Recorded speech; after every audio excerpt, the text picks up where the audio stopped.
दो, भेज दो मोदी को, दे दो ये दे दो मोदी को।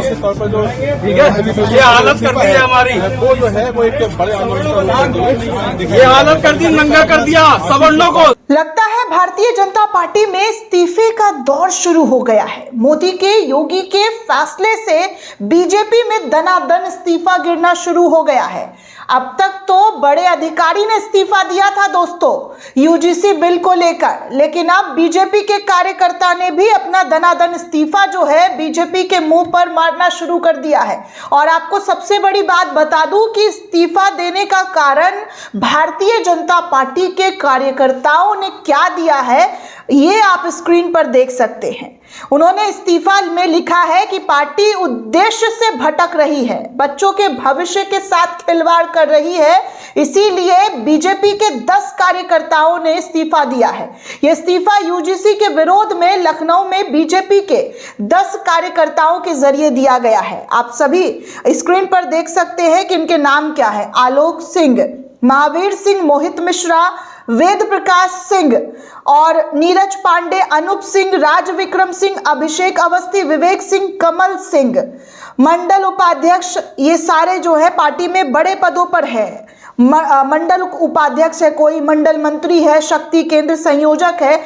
इन लोगों ने मिलकर एक साथ इस्तीफा दिया है और कहा है कि पार्टी जो है अपने उद्देश्य से भटक चुकी है, इसीलिए हम इस्तीफा दे रहे हैं। ये इस वक्त की बड़ी खबर, बड़ी जानकारी है। आपको बता दूं दोस्तों कि बीजेपी की जो है यहां से लगता है उल्टी गिनती शुरू हो चुकी है।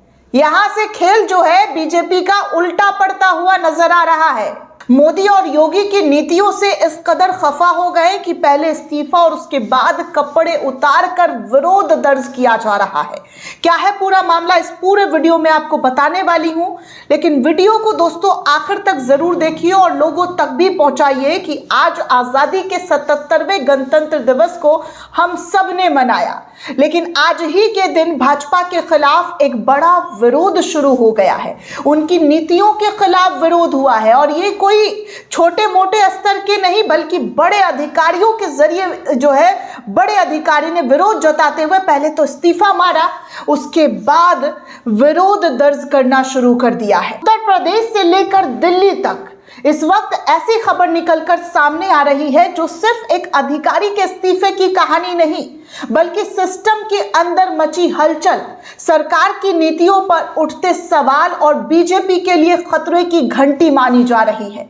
बरेली के सिटी मजिस्ट्रेट अलंकार अग्निहोत्री का इस्तीफा, और वो भी सरकार के नीतियों के खिलाफ, यूजीसी कानून का विरोध, शंकराचार्य अभिमुक्तेश्वरानंद से जुड़ा विवाद और अब सड़कों पर उतरता गुस्सा साफ तौर पर यह जाहिर करने लगा है कि आज के दिन से लेकर बीजेपी के लिए खतरे की घंटी जो है कैसे बजनी शुरू हो गई है, उल्टी गिनती शुरू हो गई है। आज हम आपको बताएंगे पूरा मामला क्या है, क्यों यह इस्तीफा बेहद गंभीर और क्या वाकई बीजेपी के लिए उल्टी गिनती शुरू हो चुकी है।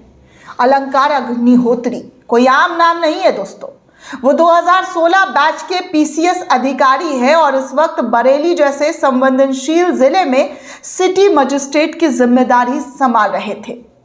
सिस्टम के अंदर बैठा हुआ एक अधिकारी जो सरकार का आदेश मानने के लिए जाना जाता है, जब वही अधिकारी नीतियों के खिलाफ खड़ा हो जाए तो समझ लीजिए मामला हल्का नहीं है, मामला बेहद गंभीर है। जनवरी 2026 में केंद्र सरकार ने यूजीसी के नए नियम लागू किए हैं।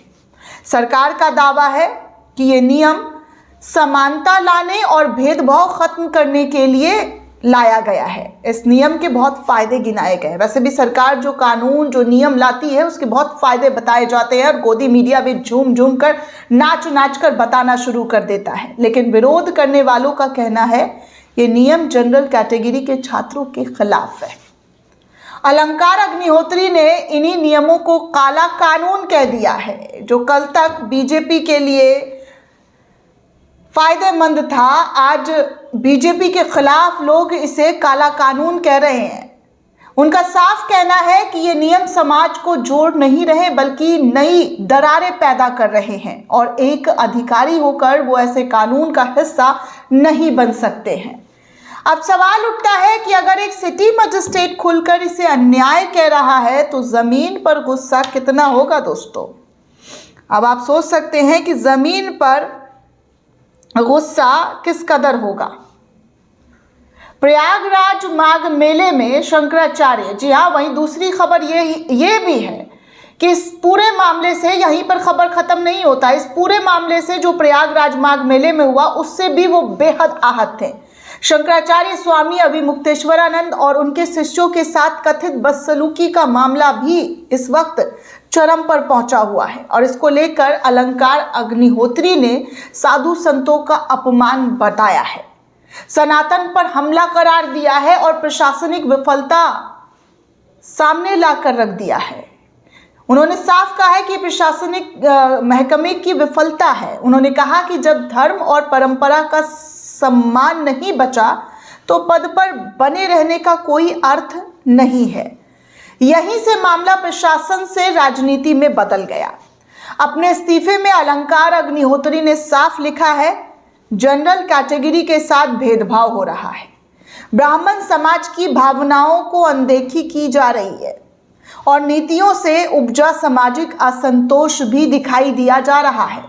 उन्होंने राज्यपाल को पत्र भेजते हुए कहा है कि मैं ऐसे व्यवस्था का हिस्सा नहीं बन सकता हूं जो समाज को तोड़ने का काम कर रहा है, जो समाज को तोड़ रहा है। ये लाइन सिस्टम के लिए सबसे खतरनाक है दोस्तों। इस्तीफे के बाद बरेली में माहौल बेहद गर्म हो चुका है। लोग उनके आवास पर पहुंचना शुरू कर चुके हैं। बड़ी तादाद में लोग उनके घर के आगे इकट्ठा हो रहे हैं। ब्राह्मण संगठनों का खुला समर्थन और एक व्यक्ति ने कपड़े उतारकर यूजीसी कानून का विरोध किया है। ये संकेत बताता है ये सिर्फ पढ़े लिखे लोगों का मुद्दा नहीं रह गया है, अब ये भावनाओं का विस्फोटक बन चुका है और इसी भावना का विस्फोटक अब मोदी योगी के लिए बेहद खतरे की घंटी बजती हुई नजर आ रही है। अब सबसे बड़ा सवाल कि क्या बीजेपी की उल्टी गिनती जो है यहां से शुरू हो गई है। सच्चाई यह है कि ये कोई मंत्री का इस्तीफा नहीं है, कोई पार्टी लाइन का बयान भी नहीं है, बल्कि प्रशासनिक सेवा का इस्तीफा है, बड़े अधिकारी का इस्तीफा है और बीजेपी सरकार के नियम कानून के खिलाफ, उनकी की गई हरकतों के खिलाफ इस्तीफा है। लेकिन इतिहास गवाह है, जब प्रशासनिक अधिकारी बोलने लगते हैं तो सत्ता के लिए खतरा बढ़ जाता है। पहले किसान आंदोलन, फिर युवा और रोजगार पाने वाले लोग लगातार अपनी आवाज उठा रहे हैं। अब शिक्षा प्लस धर्म प्लस समाज, ये सब मिलकर आवाज उठा रहे हैं। ये तीनों मुद्दे अगर एक साथ जुड़ जाए तो किसी भी सरकार के लिए अलार्म बेल होती है। आने वाले दिनों में तीन चीजें तय करेगी दिशा: सरकार का आधिकारिक जवाब, यूजीसी नियमों पर संशोधन का सख्ती, साधु संतों और समाज की प्रतिक्रिया। अगर सरकार ने इसे व्यक्तिगत मामला कहकर टाल दिया तो आग और भी ज्यादा भड़क सकती है दोस्तों। ये सिर्फ एक अधिकारी का इस्तीफा नहीं है, ये सिस्टम के अंदर उठती आवाज है और वही आवाज आज इस्तीफा देकर विरोध जता रहा है। क्या पता आगे और भी दनादन इस्तीफा गिरना शुरू हो जाए। अब देखना यह है कि क्या सरकार सुनेगी या फिर ये आवाजें सड़कों से सत्ता तक पहुंचेगी। आपका क्या मानना है दोस्तों? क्या अलंकार अग्निहोत्री ने सही कदम उठाया है या ये राजनीति का नया मोर्चा है? कमेंट में हमें ज़रूर बताइएगा। वीडियो पसंद आए तो लाइक, शेयर और सब्सक्राइब करना मत भूलिएगा। जय हिंद, जय भारत।